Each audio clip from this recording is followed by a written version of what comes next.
Welcome to MrUnbox and Travel. This is Honor Magic 6 Pro. Honor is the latest flagship smartphone. That's why DxO Mark in 5 കാറ്റഗറിയിൽ gold label award ലഭിച്ച ഒരു smart phone കൂടിയാണ്. ഏകദേശം 20 ദിവസത്തോളമായിട്ട് ഞാൻ ഈ ഒരു smart phone use ചെയ്യുന്നുണ്ട്.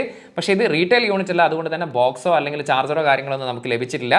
ഈ ഒരു യൂണിറ്റ് മാത്രമാണ് ഞാൻ യൂസ് ചെയ്തത്. അതുകൊണ്ട് തന്നെ ആ ഒരു 20 ദിവസത്തെ യൂസർ എക്സ്പീരിയൻസ് ആയിരിക്കും പറയുന്നുണ്ടാവുക.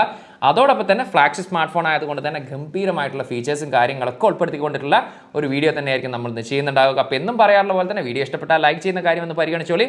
അതുപോലെ ചാനൽ വീഡിയോസ് യൂസ്ഫുൾ ആണെങ്കിൽ ചാനൽ ഇതുവരെ സബ്സ്ക്രൈബ് ചെയ്തില്ലെങ്കിൽ ചാനൽ സബ്സ്ക്രൈബ് ചെയ്യുന്ന കാര്യം കൂടി ഒന്ന് പരിഗണിച്ചോളി. അപ്പോൾ സമയം കളയാതെ നമുക്ക് ഈ ഒരു സ്മാർട്ട് ഫോണിന്റെ ഡീറ്റെയിൽ ആയിട്ടുള്ള വീഡിയോയിലേക്ക് കടക്കാം. 2 കളേഴ്സിലാണ് ഈ ഒരു സ്മാർട്ട് ഫോൺ അവൈലബിൾ ആകുന്നത്. നമ്മുടെ കയ്യിലുള്ളത് ലെതർ ബാക്ക് പാനൽ യൂസ് ചെയ്തിരിക്കുന്ന എപ്പി ഗ്രീനും ഇത് കൂടാതെ ഗ്ലാസ് ബാക്ക് പാനൽ യൂസ് ചെയ്തിരിക്കുന്ന ബ്ലാക്കും. ഡിസൈൻ ആൻഡ് ബിൽഡ് ക്വാളിറ്റി നോക്കുകയാണെങ്കിൽ നമ്മുടെ കയ്യിലുള്ള ഈ ഒരു എപ്പിക് ഗ്രീനിൽ PU ലെതറാണ് ബാക്ക് പാനലായിട്ട് യൂസ് ചെയ്തിരിക്കുന്നത്. നല്ല ഭംഗിയുള്ള ഒരു ടെക്സ്ചർ നമുക്ക് കാണാൻ സാധിക്കും. അതുപോലെ തന്നെ എടുത്തു പറയേണ്ട ഒരു കാര്യമാണ് ക്യാമറ മൊഡ്യൂൾ എന്ന് പറയുന്നത്. സർക്കിൾ ഡിസൈനാണ് ക്യാമറ മൊഡ്യൂൾ വരുന്നത്. അതിന് ചുറ്റുമായിട്ട് നമുക്കൊരു മെറ്റൽ ബോഡി പാർട്ട് ബ്ലെൻഡായിട്ട് നിൽക്കുന്ന കാണാം. അത്യാവശ്യം ബൾജായിട്ട് നിൽക്കുന്ന രീതിയിലാണ് സൂപ്പർബായിട്ടുള്ള ക്യാമറ മൊഡ്യൂൾ എന്ന് വേണമെങ്കിൽ പറയാൻ സാധിക്കും. അതുപോലെ തന്നെ കേർവ്ഡ് ആയിട്ടുള്ള ഡിസൈനാണ് ബാക്ക് പാനലും അതുപോലെ തന്നെ ഡിസ്പ്ലേയിൽ ഉൾപ്പെടുത്തിയത് കൊണ്ട് തന്നെ അത്യാവശ്യം നല്ല രീതിയിൽ നമുക്കിതിൽ ഹാൻഡിൽ ചെയ്യാൻ സാധിക്കുന്നുണ്ട്.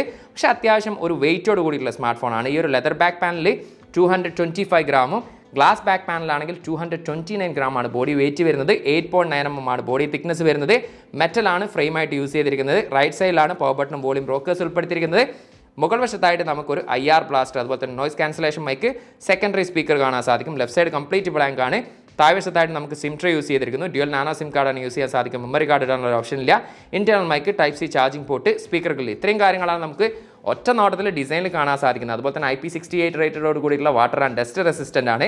ഓവറോൾ ഡിസൈൻ ആൻഡ് ബിൽഡ് ക്വാളിറ്റിയെക്കുറിച്ച് പറയുകയാണെങ്കിൽ ശരിക്കും ഒരു പ്രീമിയം ഫീൽ തന്നെയാണ് നമുക്ക് ഈ ഒരു ഡിസൈനിലും ബിൽഡ് ക്വാളിറ്റിയിലും കാണാൻ സാധിച്ചത്. ഡിസ്പ്ലേയെ കുറിച്ച് പറയുകയാണെങ്കിൽ 6.8 ഇഞ്ചിന്റെ കേർവ്ഡ് OLED ഡിസ്പ്ലേ ആണ് ഈ ഒരു സ്മാർട്ട് ഫോൺ വരുന്നത്. ഫുൾ HD+ ആണ്. റെസൊല്യൂഷന് LTPO ഡിസ്പ്ലേ ആണ് വരുന്നത്. 1 Hz മുതൽ 120 Hz എന്നുള്ള രീതിയിൽ അഡാപ്റ്റീവ് റിഫ്രഷ് റേറ്റ് ആണ് യൂസ് ചെയ്തിരിക്കുന്നത്. അതുകൊണ്ട് തന്നെ താരതമ്യേന ബാറ്ററി കൺസപ്ഷൻ ഈ ഒരു ഡിസ്പ്ലേയിൽ കുറവായിരിക്കും.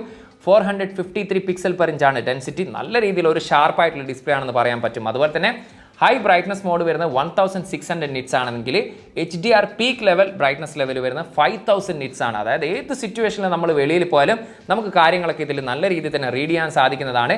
HDR10+ഉം അതുപോലെ തന്നെ ഡോൾബി വിഷനും ഇതിൽ സപ്പോർട്ടാണ്. 4320 ഹെർട്സിൻ്റെ PWM ഡിമ്മിങ് ഇതിൽ സപ്പോർട്ട് ആയതുകൊണ്ട് തന്നെ ലോ ലൈറ്റ് കണ്ടീഷനിലും അല്ലെങ്കിൽ ഡാർക്ക് കണ്ടീഷനിലും നമുക്ക് സ്മാർട്ട് ഫോൺ യൂസ് ചെയ്യുന്ന തരത്തിലുള്ള ആ ഒരു കണ്ണിനുള്ള സ്ട്രെയിന് താരതമ്യേന കുറവെന്നതും ഇതിൻ്റെ ഒരു പോസിറ്റീവായിട്ട് തന്നെ എടുത്തു പറയേണ്ടത് തന്നെയാണ്.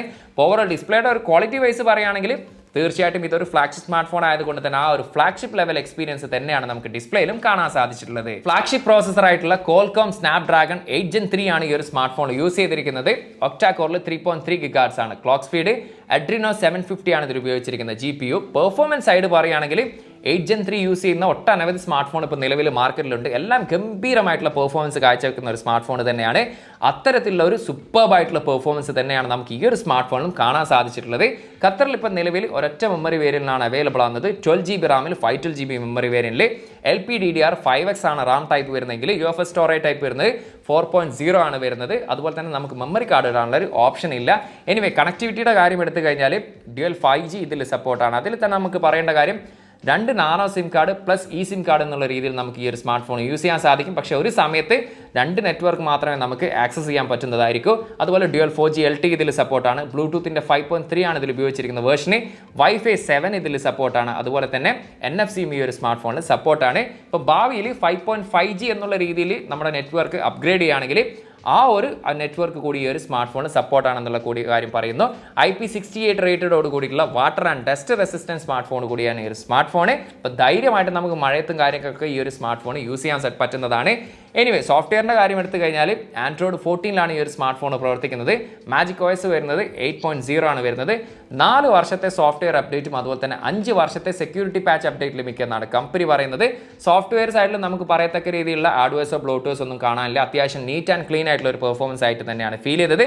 ഓവറോൾ പറയുകയാണെങ്കിൽ തീർച്ചയായിട്ടും ആ ഒരു ഫ്ലാഗ്ഷിപ്പ് ലെവൽ എക്സ്പീരിയൻസ് നമുക്ക് ഹാർഡ്വെയറിലും സോഫ്റ്റ്വെയറിലും കാണാൻ സാധിച്ചിട്ടുണ്ട്. ശരിക്കും ഒരു പോസിറ്റീവായിട്ട് എടുത്ത് പറയേണ്ട ഒരു സൈഡ് തന്നെയാണ് ബാറ്ററി സൈഡ് എന്ന് പറയുന്നത്. 5600 mAh ബാറ്ററിയാണ് ഈ ഒരു സ്മാർട്ട് ഫോൺ വരുന്നത്. 80 വാട്ടിൻ്റെതാണ് മാക്സിമം ചാർജിങ് കപ്പാസിറ്റി എന്ന് പറയുന്നത്. പക്ഷേ നിർഭാഗ്യവശാൽ നമുക്ക് ഇതിനോടൊപ്പം ചാർജർ ലഭിക്കാത്തത് കൊണ്ട് തന്നെ നമുക്ക് ആ ഒരു സ്മാർട്ട് ഫോൺ എത്രത്തോളം ഫാസ്റ്റായിട്ട് ചാർജ് ചെയ്യുന്നു ആ ഒരു 80 വാട്ട് എന്നുള്ള കാര്യം നമുക്കിതിൽ പറയാൻ പറ്റുന്നതല്ല. അതുപോലെ തന്നെ 66 വാട്ടിൻ്റെതാണ് വയർലെസ് ചാർജിങ് ഉൾപ്പെടുത്തിയിരിക്കുന്നത്. ഹോണറിൻ്റെ 66 വാട്ടിൻ്റെ വയർലെസ് ചാർജർ യൂസ് ചെയ്യുകയാണെങ്കിൽ പെട്ടെന്ന് തന്നെ നമുക്ക് ഈ ഒരു സ്മാർട്ട് ഫോൺ ഇതിൽ ഫുൾ ചെയ്തെടുക്കാൻ സാധിക്കുന്നതാണ്. അത് ശരിക്കും ഒരു പോസിറ്റീവായിട്ട് തോന്നിയിട്ടുണ്ട്. കാരണം നിലവിൽ ഇപ്പം നമുക്കറിയാം ഫ്ലാഗ്ഷിപ്പ് സ്മാർട്ട് ഫോണിൽ വളരെ കുറച്ച് സ്മാർട്ട് ഫോണുകൾക്ക് മാത്രമാണ് എബോവ് 50 വാട്ടിൻ്റെ വയർലെസ് ചാർജിങ് സപ്പോർട്ടുള്ള. അത്തരത്തിൽ നോക്കുകയാണെങ്കിൽ ഏറ്റവും മികച്ച രീതിയിലുള്ള ഒരു വയർലെസ് ചാർജിങ് സപ്പോർട്ടുള്ള ഒരു സ്മാർട്ട് ഫോൺ ആയിട്ട് തന്നെ പരിഗണിക്കാൻ പറ്റുന്നതാണ്. അതുപോലെ തന്നെ 5 വാട്ടിൻ്റെ റിവേഴ്സ് വയർലെസ് ചാർജിങ് ഇതിൽ സപ്പോർട്ടാണ്. ഇനി ഓവറോൾ ബാറ്ററി പെർഫോമൻസ് പറയുകയാണെങ്കിൽ നമ്മളൊരു ഹെവി യൂസർ ആണെങ്കിൽ പോലും നമുക്ക് ഈസി ആയിട്ട് ഒരു ദിവസം ഈ ഒരു സ്മാർട്ട് ഫോൺ യൂസ് ചെയ്യാം. അതല്ല നമ്മളൊരു നോർമൽ യൂസർ ആണെങ്കിൽ നമുക്ക് 1.5 ദിവസത്തിന് മുകളിലും ഈ ഒരു സ്മാർട്ട് ഫോൺ യൂസ് ചെയ്യാൻ സാധിക്കുന്നതാണ്. സെക്യൂരിറ്റി സൈഡ് നോക്കുകയാണെങ്കിൽ ഇൻ ഡിസ്പ്ലേ ഫിംഗർ പ്രിന്റ് സ്കാനറാണ് കൊടുത്തിരിക്കുന്നത്. ഒപ്റ്റിക്കലാണ് സെൻസർ വരുന്നത്. വളരെ ഫാസ്റ്റ് ആയിട്ടും ആക്യുറേറ്റ് ആയിട്ടും ഫിംഗർ ലോക്ക് വർക്ക് ചെയ്യുന്ന കാണാം. ഇനി ഫേസ് ലോക്കിൻ്റെ കാര്യം എടുത്തു കഴിഞ്ഞാൽ സാധാരണ ആൻഡ്രോയിഡ് സ്മാർട്ട് ഫോണുകൾക്ക് മിക്ക സ്മാർട്ട് ഫോണിലും 2D ലോക്കാണ് വരുന്നതെങ്കിൽ ഇതിൽ 3D ഫേസ് ലോക്കാണ് വന്നിരിക്കുന്നത്. അതുകൊണ്ട് തന്നെ ഹൈ സെക്യൂരിറ്റി ആയിട്ടുള്ളതാണ്. വളരെ ഫാസ്റ്റ് ആയിട്ടും ആക്യുറേറ്റ് ആയിട്ടും ഇതിൽ ഫേസ് ലോക്കും ഡിറ്റക്ട് ചെയ്യുന്നുണ്ട്. സ്റ്റീരിയോ സ്പീക്കേഴ്സ് ആണ് ഈ ഒരു സ്മാർട്ട് ഫോണിൽ ഉൾപ്പെടുത്തിയിരിക്കുന്നത്.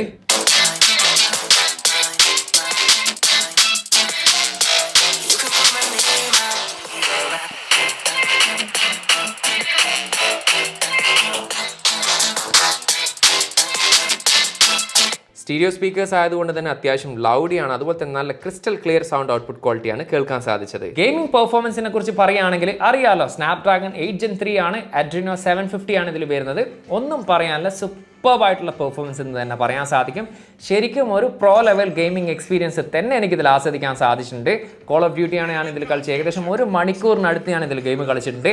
യാതൊരു തരത്തിലുള്ള ഹീറ്റിംഗ് ഇഷ്യൂ എനിക്ക് ഫേസ് ചെയ്യേണ്ടി വന്നിട്ടില്ല. ചെറുതായിട്ടൊരു വാം ആവുന്നുണ്ട്. സാധാരണ രീതിയിൽ നമ്മൾ ഗെയിം കളിക്കുമ്പോൾ ആ അത്തരത്തിലുള്ളൊരു വാം മാത്രമേ എനിക്ക് ഫീൽ ചെയ്തിട്ടുള്ളൂ.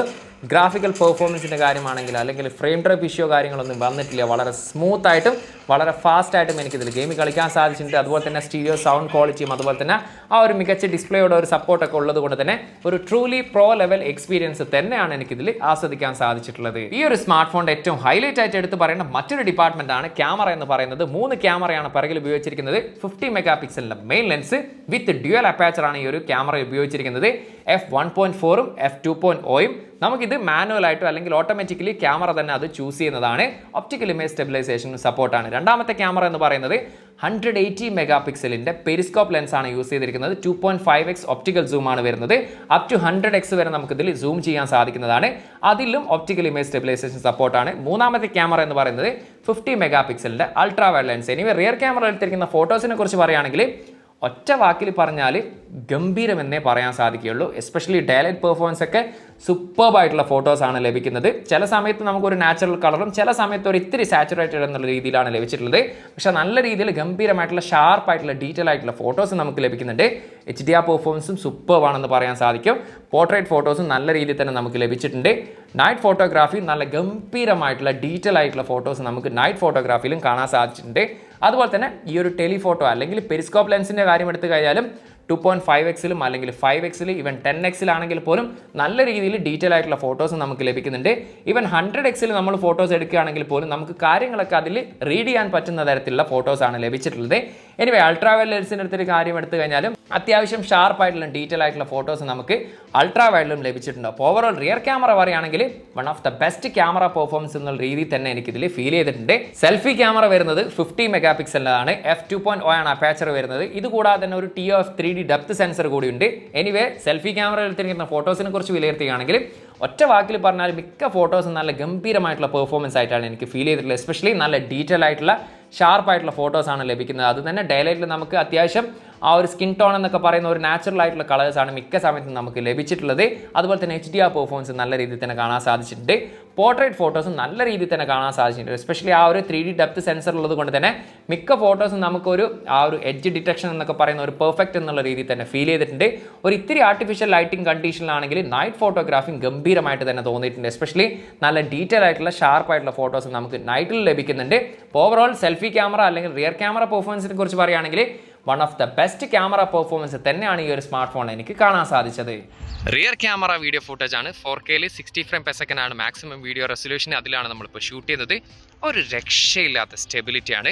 അത്യാവശ്യം നല്ല രീതിയിൽ ഷേക്ക് ചെയ്തിട്ട് പോലും യാതൊരു തരത്തിലുള്ള ഷേക്കിങ് നമുക്ക് ഫീൽ ചെയ്യുന്നില്ല. അതുപോലെ തന്നെ HDR പെർഫോമൻസ് സൂപ്പർബാണ്.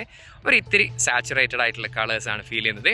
പക്ഷെ ഓവറോൾ പറയുകയാണെങ്കിൽ one of the best video footage ആയിട്ട് തന്നെയാണ് എനിക്ക് ഫീൽ ചെയ്തത്. സെൽഫി വീഡിയോ ഫുട്ടേജ് ആണ്. 4K 30 ഫ്രെയിം/സെക്കൻഡ് ആണ് maximum video resolution. EIS support ആയതുകൊണ്ട് തന്നെ നല്ല രീതിയിലുള്ള ഒരു സ്റ്റെബിലിറ്റി നമുക്ക് വീഡിയോയിൽ കാണാൻ പറ്റുന്നുണ്ട്. അതുപോലെ തന്നെ HDR പെർഫോമൻസും നല്ല രീതിയിൽ തന്നെ കാണാൻ പറ്റുന്നുണ്ട്. ഒരല്പം വൈറ്റിഷ് ആയിട്ടുള്ള രീതിയിലുള്ള കളേഴ്സാണ് കാണുന്നത്. അതുപോലെ തന്നെ അത്യാവശ്യം നല്ല രീതിയിൽ ഷാർപ്പായിട്ടുള്ള ഫേസും കാര്യങ്ങളൊക്കെ നമുക്കിതിൽ കാണാൻ സാധിക്കുന്നുണ്ട്. അപ്പോൾ ഓവറോൾ വീഡിയോ ക്വാളിറ്റി പറയുകയാണെങ്കിൽ അത്യാവശ്യം മികച്ച രീതിയിലുള്ള ഒരു 4K വീഡിയോ ക്വാളിറ്റി ആയിട്ട് തന്നെയാണ് ഫീൽ ചെയ്തത്. ഹോണർ മാജിക് 6 പ്രോയുടെ പ്രൈസ് ഇവിടെ ഖത്തറിൽ വരുന്നത് 12GB + 512GBക്ക് 3919 ഖത്തറിയാൽ, ഏകദേശം ഇന്ത്യയുടെ 90,000 രൂപയാണ് ഇതിന് പ്രൈസ് വരുന്നത്. എനിവേ ഓവറോൾ ഈ ഒരു സ്മാർട്ട് ഫോണിനെ കുറിച്ച് പറയുകയാണെങ്കിൽ ഈ ഒരു 20 ദിവസം യൂസ് ചെയ്ത എക്സ്പീരിയൻസിൽ ഈ ഒരു സമയം വരെ എനിക്ക് പറയത്തക്ക രീതിയിലുള്ള നെഗറ്റീവ്സ് ഒന്നും ഫീൽ ചെയ്തിട്ടില്ല. പക്ഷേ ഒരുപാട് പോസിറ്റീവ് അടങ്ങിയിട്ടുള്ള ഒരു സ്മാർട്ട് ഫോൺ ആയിട്ടാണ് ഫീൽ ചെയ്തത്. എസ്പെഷ്യലി ഈ ഒരു ഡിസൈനിൻ്റെ കാര്യം എടുത്തു കഴിഞ്ഞാലും അതുപോലെ തന്നെ ആ ഒരു camera performance, display quality, speaker quality, battery ലൈഫിൻ്റെ കാര്യം എടുത്താലും അതുപോലെ തന്നെ സോഫ്റ്റ്വെയറിൻ്റെയും ഹാർഡ്വെയറിൻ്റെ ഒക്കെ കാര്യം എടുത്താൽ ഒരു കിഡിലൻ ഫ്ലാഗ്ഷിപ്പ് സ്മാർട്ട് ഫോൺ ആയിട്ട് തന്നെയാണ് എനിക്ക് ഫീൽ ചെയ്തിട്ടുള്ളത്. അപ്പോൾ തീർച്ചയായിട്ടും നിങ്ങൾ മിഡിൽ ഈസ്റ്റിൽ നിന്നും ഒരു ഫ്ലാഗ്ഷിപ്പ് ലെവൽ സ്മാർട്ട് ഫോൺ നിങ്ങൾ ആഗ്രഹിക്കുന്നുണ്ടെങ്കിൽ പരിഗണിക്കാൻ പറ്റുന്ന ഒരു സ്മാർട്ട് ഫോൺ ആയിട്ട് തന്നെയാണ് ഈ ഒരു ഹോണർ മാജിക് 6 Pro എനിക്ക് തോന്നിയിട്ടുള്ളത്. എന്നും പറയാറുള്ള പോലെ തന്നെ ഇന്നത്തെ ഈ ഒരു വീഡിയോ ഇഷ്ടപ്പെട്ടാൽ ലൈക്ക് ചെയ്യുന്ന കാര്യം ഒന്ന് പരിഗണിക്കുക. അതുപോലെ തന്നെ ഈ ഒരു സ്മാർട്ട് ഫോണിനെ കുറിച്ച് നിങ്ങൾക്ക് എന്താണ് അഭിപ്രായം, ആ ഒരു കാര്യം ദയവ് ചെയ്തൊന്ന് കമൻറ്റ് ചെയ്യുക. ടെക് സംബന്ധമായിട്ടുള്ള സംശയങ്ങളും കാര്യങ്ങളും ഉണ്ടെങ്കിൽ ഫേസ്ബുക്കിൻ്റെ ഇൻസ്റ്റാഗ്രാമിൻ്റെ ലിങ്ക് ഡിസ്ക്രിപ്ഷനിലുണ്ട്. അവിടെ നിങ്ങൾക്ക് മെസ്സേജ് അയച്ച് ചോദിക്കാവുന്നതാണ്. ചാനൽ വീഡിയോസ് യൂസ്ഫുൾ ആണെങ്കിൽ ചാനൽ സബ്സ്ക്രൈബ് ചെയ്യുന്ന കാര്യം കൂടി ഒന്ന് പരിഗണിച്ചോളി. അപ്പം മറ്റൊരു പുതിയൊരു വീഡിയോ